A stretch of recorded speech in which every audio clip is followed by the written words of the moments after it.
दोस्तों, आप सभी का स्वागत है हमारे चैनल केस डायरी पर। दोस्तों, आज हम डिस्कस करेंगे Bhagirathi Singh versus state of Gujarat. ये केस बहुत इंपॉर्टेंट केस है। बहुत सारे लॉयर्स इसे अपने साइटेशंस में यूज़ करते हैं। दोस्तों, आप सभी को पता होगा कि लगभग हमको दिक्कत होती है। कब दिक्कत होती है? जब जैसे कोई आरोपी है और हमें उसकी जामीन लेनी है, जमानत करानी है, लेकिन क्या होता है, करीब करीब एक बार रिजेक्ट हो गया, दूसरी बार रिजेक्ट हो गया। तब हमें ज़रूरत पड़ती है कोर्ट को, जज को समझाने की कि फलाना फलाना केस में देखिए ऐसा हुआ था और सुप्रीम कोर्ट ने जमानत मंजूर की थी। तो उस वक्त आप इस केस का उपयोग कर सकते हैं। Bhagirathi Singh versus state of Gujarat बड़ा ही दिलचस्प केस है। आइए पूरे अंत तक इस वीडियो के साथ बने रहिएगा। आइए समझते हैं और देखते हैं कि इस केस में क्या हुआ था। और अगर आपको पसंद आए तो प्लीज़ हमारे चैनल को सब्सक्राइब और लाइक ज़रूर करें। तो दोस्तों, ये केस था Bhagirathi Singh son of Mahipal Singh Jadeja versus state of Gujarat.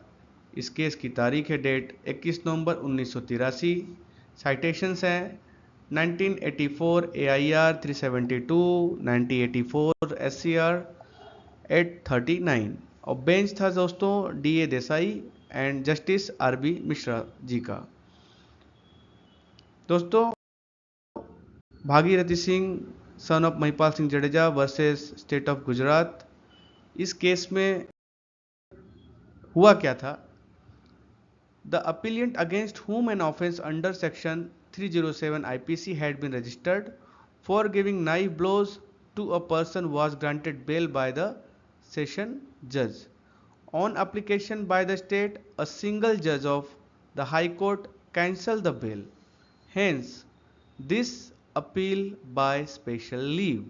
मतलब दोस्तों, हाफ मर्डर का चार्ज 307 सेक्शन जो है आईपीसी का, इसे कहते हैं हाफ मर्डर, जहाँ पे जो मतलब अपराध करता है उसकी ये नीयत थी कि इसे जान से मार दें, लेकिन नहीं मरा और बच गया।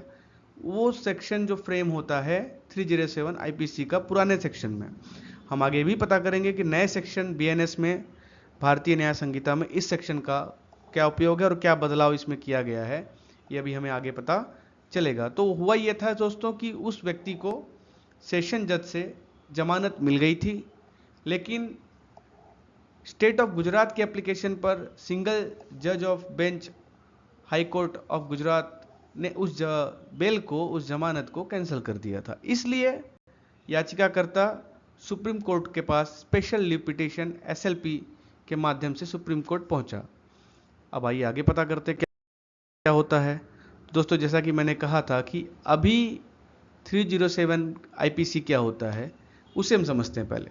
तो सेक्शन 307 आईपीसी का मतलब यह है कि whoever does any act with such intention और knowledge and under such circumstances. देखिए दोस्तों, यहाँ पर तीन चीज़ें बड़ी क्लियर की गई हैं। पहला क्या होना चाहिए? Intention.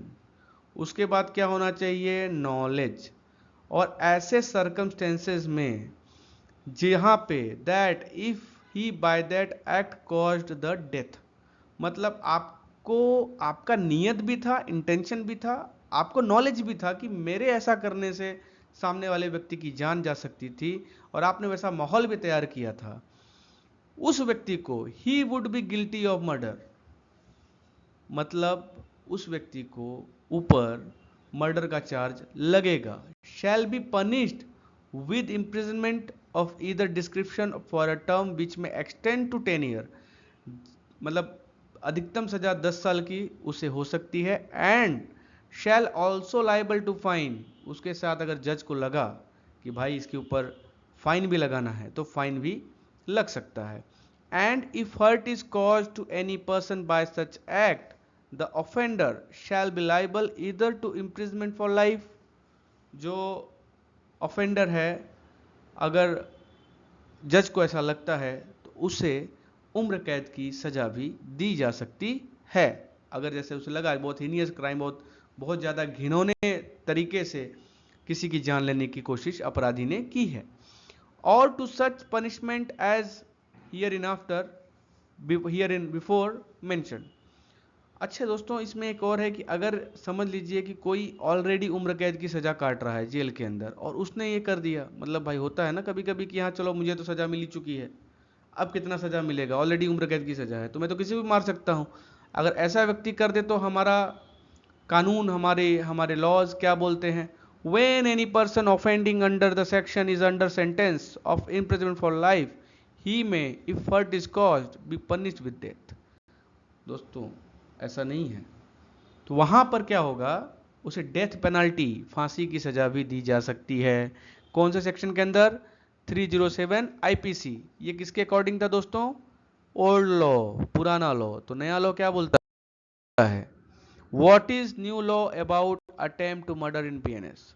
Attempt to murder new section, अभी सेक्शन क्या था दोस्तों, 307 आईपीसी था, अब बदल चुका है, अब है 307 से बदलकर 109। तो 109 का सेक्शन 1 क्या कहता है, whoever does any act with such intention or knowledge and under such circumstances that if he by the act cause death, मतलब सब कुछ एज इट इज ही है, कुछ बदलाव नहीं है। जो सेक्शन 307 आईपीसी का था वही सेक्शन 101 सब सेक्शन 1 है, सब सेम है।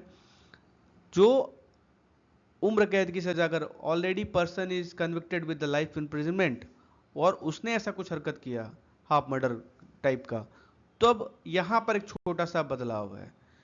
क्या है, नए सेक्शन में बदलाव ये है, when any person offending under subsection 1 is under sentence of imprisonment for life, he may, if hurt is caused, be punished with death or with imprisonment for life, which shall mean the remainder of that person's natural life। नए section में दोस्तों बस यही परिवर्तन किया गया है, उम्र कैद को परिभाषित कर दिया गया है कि भैया उम्र कैद का मतलब जब तक उसकी आखिरी सांसें चल रही हैं तब तक उसे जेल में रहना होगा। सिंपल, इसको इतना ही चेंजेस इस नए सेक्शन में किया गया है। दोस्तों आइए आगे समझते हैं। अब जो जजमेंट था, what is held in this judgment, क्या हेल्ड किया गया। देखिए ये जो दोस्तों जो मैं लाइन पढ़ने जा रहा हूँ ना, ये बड़ा ही वैलिड लाइन है। जस्टिस मिश्रा सर ने जो ये जजमेंट दिया, इसे बड़ा ही क्रूशियल, बड़ा इंपॉर्टेंट माना जाना चाहिए। बहुत बड़ा ही मतलब एक कहते हैं क्रांतिकारी जजमेंट था उन कैदियों के लिए जिन्हें जमानत नहीं मिल रही थी।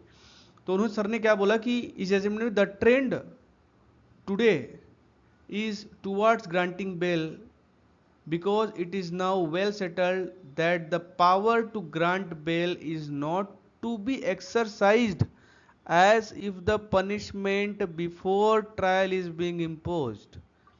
अर्थात कि आप जो जज को पावर दी गई है कि बेल को ग्रांट कर देना चाहिए, तो जज उस पावर को इस तरीके से यूज नहीं कर सकता है कि यार इसका ट्रायल हुआ नहीं, ये आरोपी है, ये सिद्ध हुआ नहीं, इसी ने गुनाह किया, सिद्ध हुआ नहीं, लेकिन उसकी सजा आप बेल ना देकर उसे पहले दे दो।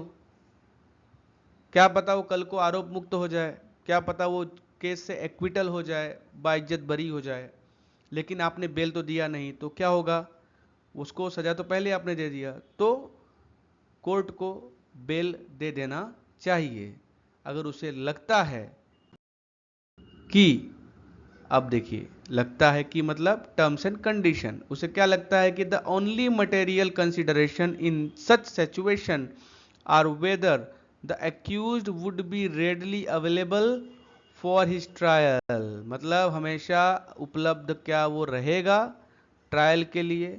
दूसरा, and whether he is likely to abuse the discretion granted in his favour by tampering with evidence, ये भी सुनिश्चित करना होगा कि क्या अगर हम उसे बेल दे दें तो किसी सबूत के साथ वो छेड़छाड़ ना कर पाए या ना करे। अगर ये कंडीशन सेटिस्फाइड है कोर्ट के सामने तो आप बेल दे सकते हैं, और बेल हर अपराधी, हर आरोपी, हर कैदी का अधिकार है, उसे दिया जाना चाहिए। तो द जजमेंट जजमेंट क्या था? The judgement of the court was delivered by Desai, justice Desai, special leave granted. जिस केस को high court, Gujarat high court ने बेल रिजेक्ट कर दिया था, यहाँ पर सुप्रीम कोर्ट द्वारा Bhagirathi Singh son of Mahipal Singh Jadeja versus state of Gujarat में स्पेशल लीव ग्रांटेड हो गई और उसे बेल मिल गई, जमानत सुप्रीम कोर्ट से मंजूर हो गई। We accordingly allow this appeal and set aside the order made by the learned High Court judge and restore the one made by the learned session judge। देखिए दोस्तों, बड़ा दिलचस्प है। सुप्रीम कोर्ट ने क्या कहा कि भाई देखो, हम हाई कोर्ट का फैसला साइड में रखते हैं और जो सेशन जज ने दिया था उस फैसले को रिस्टोर करते हैं, रिवाइव करते हैं विथ फॉलोइंग मॉडिफिकेशंस। उन्होंने कुछ हल्के फुल्के मॉडिफिकेशन किए। क्या किए? The appellant shall be released of he is on bail, continue to be on bail on his furnishing 2 fresh bail bond, each in amount of ₹5,000 supported by a solvent security। 5,000 के security के साथ, cash bond के साथ appellate को bail दिया जाएगा। The appellant shall report the first Monday of every month, हर पहले सोमवार को उसे चीफ जुडिशियल मजिस्ट्रेट राजकोट में 11 बजे हाजिर होना पड़ेगा।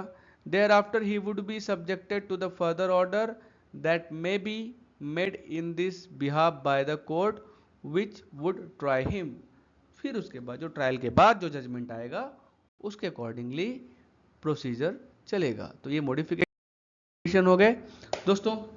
ये था हमारा case Bhagirathi Singh son of Mahipal Jadeja, state of Gujarat. इसे आप अपने साइटेशन में यूज कर सकते हैं दोस्तों। इसी प्रकार के ये जो हमारा चैनल है, इस पर अलग अलग तरीके के जजमेंट, स्पेशल जजमेंट्स आपको मिलते रहेंगे।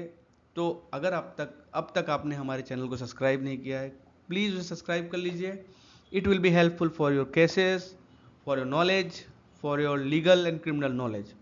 So thanks for watching this video. Please like, comment and share this video. Thank you so much. फिर मिलते हैं जल्दी ही अगला केस, अगला जजमेंट, अगला इंपॉर्टेंट लीगल जजमेंट के साथ। तब तक के लिए गुड बाय।